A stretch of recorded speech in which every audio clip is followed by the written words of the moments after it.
Good morning बच्चों। Class 10वीं में विज्ञान की क्लास में आप सबका फिर से स्वागत है।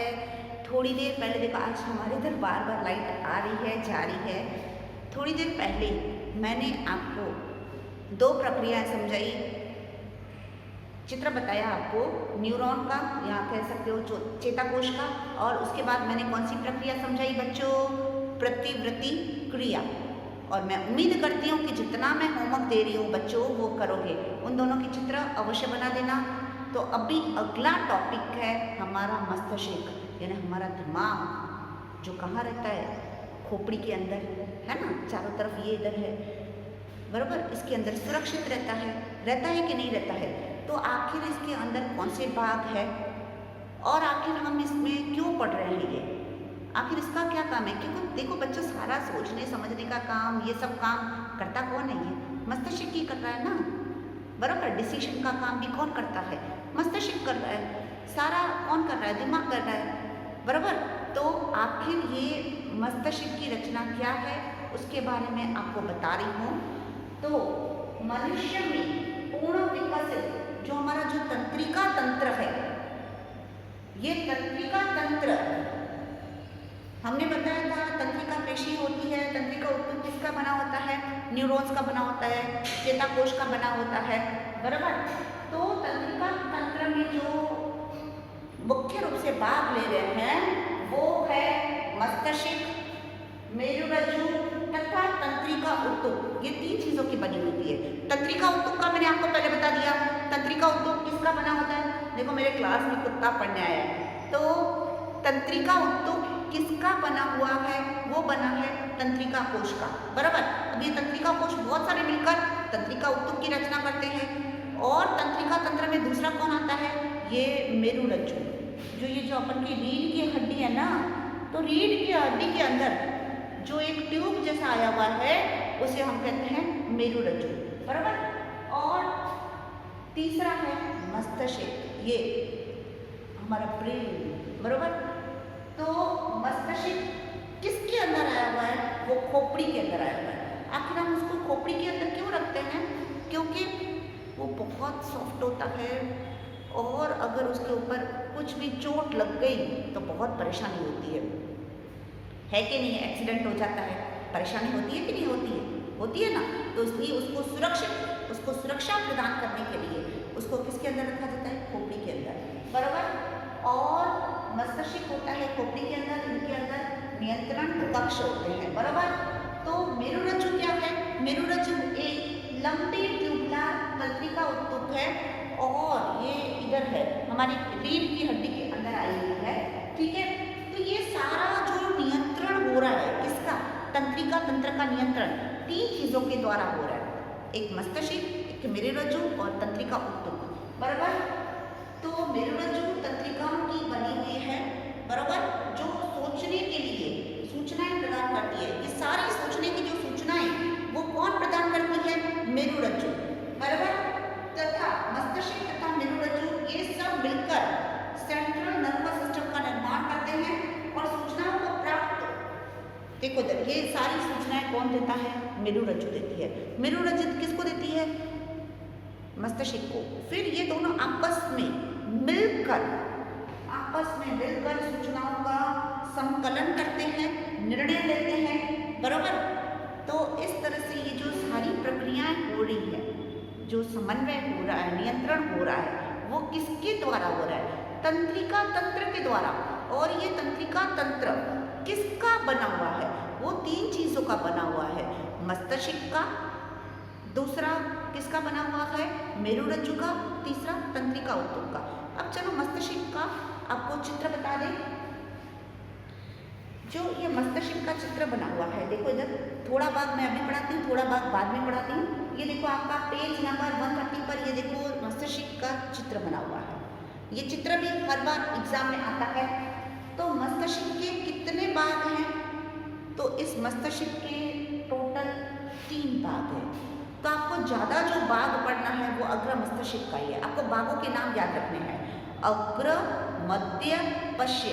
अब देखो इधर ये वाला दिया हुआ है अग्र भाग, ये बीच में जो दिया हुआ है वो मध्य, और तीसरा दिया हुआ है पश्चिम मस्तिष्क।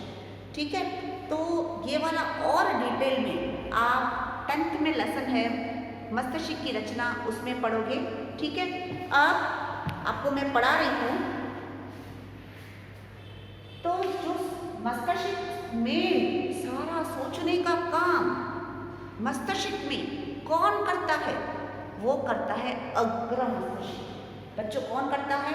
अग्र मस्तिष्क। आखिर अग्र मस्तिष्क में अलग अलग क्षेत्र लगे होते हैं जो सुनने, सूंघने और देखने के लिए अलग अलग स्पेशल होते हैं। जैसे डॉक्टर होते हैं, डॉक्टर तो है, जैसे उदाहरण के तौर पर ले रही हूँ, डॉक्टर तो कई लोग होते हैं, पर कोई हार्ट स्पेशल होता है, कोई आई स्पेशलिस्ट, अलग अलग होते हैं ना। तो यहाँ पर भी अग्र मस्तिष्क किसका काम करता है? सोचने का काम करता है। बराबर, अग्र मस्तिष्क किसका काम करता है? सोचने का काम करता है। और अग्र मस्तिष्क में अलग अलग क्षेत्र सुनने के, सूंघने के विशिष्टकृत यानी स्पेशल क्षेत्र आए हुए हैं। और अग्र मस्तिष्क में विभिन्न क्षेत्र पृथक होते हैं। पृथक मतलब अलग अलग किए होते हैं। विभिन्न क्षेत्र पृथक का मतलब अलग अलग किए होते हैं, जो समय की सूचनाओं का पता लगाते हैं। कौन सी सूचना मिली? ठंडी पड़ रही है, गर्मी लग रही है, मुझे नींद आ रही है, मुझे खाना है, भूख लग रही है, नींद आ रही है, मतलब ये सभी सूचनाएं सबसे पहले मस्तिष्क तक, इधर रीढ़ की हड्डी तक पहुंचती हैं, और रीढ़ की हड्डी के बाद मस्तिष्क तक पहुंचती हैं, और उसके बाद मस्तिष्क में किसके पास पहुंचती है? अग्र मस्तिष्क। और अग्र मस्तिष्क में अलग अलग पृथक क्षेत्र होते हैं जो सूचनाओं को अलग अलग पता लगाते हैं, उसका अर्थ का पता लगाते हैं, और इन सूचनाओं के आधार पर निर्णय लिया जाता है। इन सूचनाओं के आधार पर निर्णय लिया जाता है, जैसे मुझे और ये रिसेस होने वाली है, मुझे भूख लग रही है, तो ये सूचना है। तो ये सब सूचना कौन पहुंचाता है? अग्र मस्तिष्क। मुझे अभी बाहर जाना है, बारिश में नहाना है, दिमाग में वही बात चलती रहती है कि नहीं चलती रहती है? तो ये सब कौन करता है? अग्र मस्तिष्क। तो बच्चों, थोड़ा और मैं डिटेल में बाद में पढ़ाऊंगी।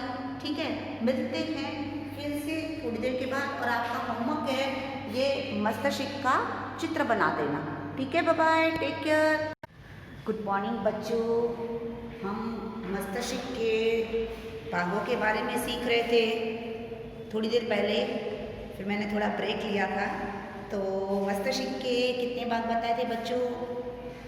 मस्तिष्क के 3 भाग बताए थे, अग्र मस्तिष्क, मध्य मस्तिष्क और बाह्य मस्तिष्क। अग्र मस्तिष्क के कुछ कार्यों के बारे में हमने चर्चा कर दी थी। जो सारे सोचने समझने के कार्य हैं, वो सारे कार्य किसके द्वारा होता है?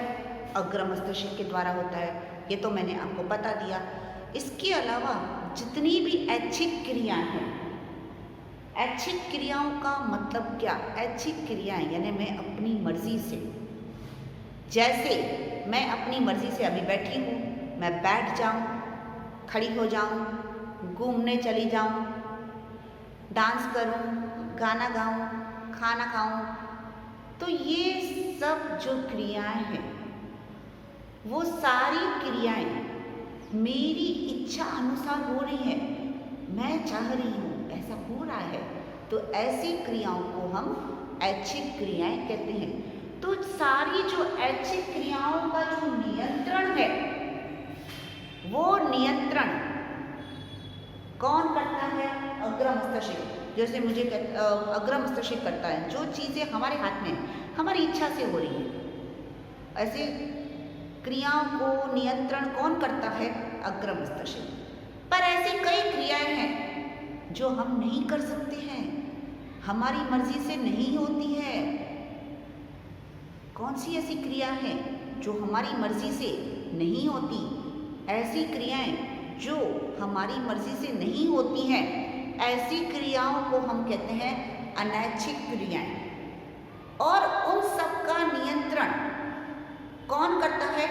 मध्य मस्तिष्क और पश्चिम मस्तिष्क। बराबर। अब ऐसी कौन सी क्रिया है? जैसे मेरे शरीर में सांस चल रही है, ये मैं नहीं चला रही, मेरी इच्छा अनुसार नहीं है। बराबर। उसी तरह से हृदय की धड़कनें, उल्टी आना, मैं मेरी मर्जी की वजह से अब मेरा मन नहीं करता कि मैं चलो अभी उल्टी कर दूं, कल के बदले अभी कर दूं, बराबर। तो ऐसी क्रियाएं जो मेरे हाथ में नहीं है उसे हम कहते हैं अनैच्छिक क्रियाएं। हृदय की देखो हर बार एग्जाम में अंतर पूछा जाता है, अंतर पूछा जाता है ऐच्छिक क्रियाएं और अनैच्छिक क्रियाओं के बीच अंतर बताओ, ये वाला हर बार एग्जाम में आता है। तो अनैच्छिक क्रियाएं कौन सी है? हृदय की धड़कन, क्या मैं मेरी मर्जी से जब जी करे जिंदा हो जाऊं, जब जी करे मर जाऊं? आज हृदय की धड़कन बच्चों चल रही है तभी हम जिंदा हैं। 24 घंटे क्या जितनी हमारी लाइफ है हृदय काम करता रहता है। एक दिन भी हमारी मर्जी से नहीं है भाई हृदय तूने काम कर दिया अभी तो बंद हो जा, ऐसा होता है क्या? नहीं ना। तो ये क्रिया मेरे हाथ में नहीं है, तो ऐसी क्रिया को मैं क्या कहती हूँ? अनैच्छिक क्रिया। उसी तरह से सांसों का चलना, भोजन का पचना, क्या मैं मेरी वजह से डाइजेशन का जो प्रोसेस हो रहा है क्या मैं करती हूँ? नहीं, वो खुद ही हो रहा है, वो मेरी इच्छा के अनुसार नहीं हो रहा है। क्या मैं कहती हूँ क्या भाई अभी तू स्टॉप हो जा, अभी मत कर, बाद में आना, बाद में करना? ऐसा नहीं होता है। उसी तरह से उल्टी आना, सोचे समझे बिना जो हमारी इच्छा के द्वारा कार्य नहीं होते, हमारी इच्छा के द्वारा कार्य नहीं होते, ऐसे कार्यों को अनैच्छिक कार्य कहते हैं। अब ये सब जो अनैच्छिक कार्य हैं, उन अनैच्छिक कार्यों का नियंत्रण हमारा मस्तिष्क करता है। लेकिन मस्तिष्क का कौन सा भाग? मस्तिष्क का भाग है पश्य और मध्य। अग्र कौन सी करता है? ऐच्छिक। तो पश्य और मध्य कौन सी करता है? अनैच्छिक, बराबर। इसके अलावा हमारे शरीर का जो तापमान है और जो भूख का केंद्र का नियंत्रण है वो कौन करता है? हाइपोथैलेमस, वो भी मस्तिष्क में होता है। तो हमें और ज़्यादा डिटेल में इसके बारे में नहीं पढ़ना है। आपको एग्जाम में क्या पूछा जाता है? आपको एग्जाम में पूछा जाता है अग्र मस्तिष्क के कार्य बताओ, या पूछा जाता है मस्तिष्क की रचना बताओ, या मस्तिष्क के भागों के बारे में समझाओ और अग्र मस्तिष्क के बारे में समझाओ। ठीक है, इस तरह से प्रश्न पूछा जाता है। और आपका किताब में ये देखो चित्र बना हुआ है पेज नंबर 130 पर। अब देखो मेरी हर क्लास में कुत्ता आ जाता है, पता नहीं क्या मिलता है इसको इधर आकर। ठीक है, अब हमारे जो मस्तिष्क है और ये हमारी जो मेरुरज्जु है उसकी रक्षा कैसे होती है? आप जानते हो कि मस्तिष्क बहुत कोमल है, उसमें बहुत सारे अंग होते हैं जो अभी मैंने बताया, अग्र मस्तिष्क, पश्य और मध्य, ये सब होते हैं, बराबर। ये बहुत डेलिकेट होते हैं, कोमल होते हैं। तो इन कोमल अंगों की रक्षा कैसे होती है? तो इसके चारों तरफ ये देखो हमारे सिर के ऊपर ये क्या है? खोपड़ी आई हुई है ना, बराबर। ये हड्डियों का ढांचा आया हुआ है और इसके अंदर एक तरल पदार्थ होता है। तरल पदार्थ क्या करता है? समझो कोई भी आपको चोट लगे तो दिमाग पे इतना असर नहीं होता, उसको कहते हैं प्रगाढ़ अवशोषक, यानी जो आपको चोट लगे उसका शोषण कर ले, उसको पहुंचने नहीं दे। जैसे वाटर प्रूफ रहता है। अब जैसे देखो बारिश का सीज़न है तो मैं पानी से बचने के लिए रेनकोट पहन रही हूँ या अम्ब्रेला लेके चल रही हूँ, तो वो मुझे क्या करेगा? बरसात के पानी से बचाएगा। तो ठीक उसी ही तरह से हमारे जो मस्तिष्क है या दिमाग है उसकी रक्षा कौन करता है? वो हड्डियों का ढांचा या खोपड़ी कह सकते हो, और उसके अंदर क्या आया हुआ है? तरल पदार्थ। ठीक है, ठीक उसी ही तरह से हमारी जो ये इधर से देखो, इधर से पीछे से लेके इधर तक क्या आई हुई है? रीढ़ की हड्डी। अब ये जो रीढ़ की हड्डी आई हुई है इसके अंदर ही क्या आया हुआ है? मेरुरज्जु। तो इस तरह से ये हमारी रक्षा करते हैं। तो अभी मैंने आपको मस्तिष्क का टॉपिक पूरा पढ़ा दिया। ठीक है बच्चों, अब आपका होमवर्क है मस्तिष्क की रचना बनाना। ठीक है, okay, bye bye, take care.